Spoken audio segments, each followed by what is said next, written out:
हे business honours, क्या आपने on passive के 2025 में वापसी करने की चर्चा सुनी है? चलो इसके 5 संकेतों पर गौर करते हैं।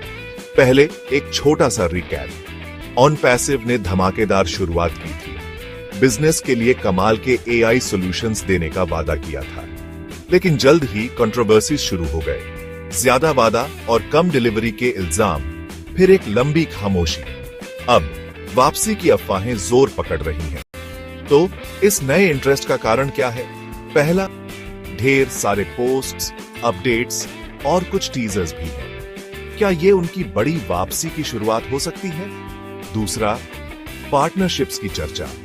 अफवाहें हैं कि ऑन पैसिव दूसरे बिजनेसेस के साथ कोलैबोरेट कर रहा है। अभी तक कुछ कंफर्म नहीं है, लेकिन चर्चा ही काफी है किसी को भी क्यूरियस बनाने के लिए।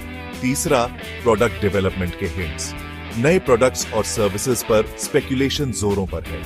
लीक्ड स्क्रीनशॉट्स, वेग अनाउंसमेंट्स, लोग बातें कर रहे हैं और ये काफी हलचल मचा रहा है। अब मार्केट पर होने वाले पोटेंशियल इंपैक्ट की बात करते हैं। अगर ऑन पैसिव वापसी करता है तो ऑनलाइन मार्केटिंग लैंडस्केप में भूचाल आ सकता है। इनोवेटिव सॉल्यूशंस ढूंढ रहे बिजनेसेस के लिए ये गेम चेंजर साबित हो सकता है, लेकिन उनके पिछले ट्रैक रिकॉर्ड को न भूलें। इसके साथ कंसर्न्स और रिस्क्स भी हैं। तो क्या ये सब हाइप है या रियलिटी? इन सोर्सेज और इंफॉर्मेशन की क्रेडिबिलिटी चेक करना जरूरी है। कुछ फैक्टर्स हैं जो एक सक्सेसफुल कमबैक में कंट्रीब्यूट कर सकते हैं, जैसे इंप्रूव टेक्नोलॉजी और बेटर मैनेजमेंट।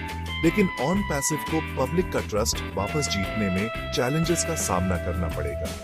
ऑन पैसिव के लिए आगे क्या है? अगर वो 2025 में वापस आते हैं तो कई पोटेंशियल सिनेरियोस हो सकते हैं। वो इंडस्ट्री में रेवोल्यूशन ला सकते हैं या फिर स्केप्टिसिज्म की एक और लहर का सामना कर सकते हैं। ऑनलाइन बिजनेसेस और कंज्यूमर्स के लिए लॉन्ग टर्म इंप्लीकेशंस बहुत बड़े हैं। मेरी एडवाइस, इन्फॉर्म्ड रहें और इन डेवलपमेंट्स पर नजर रखें। न्यूज़ फॉलो करें और देखें कि ऑन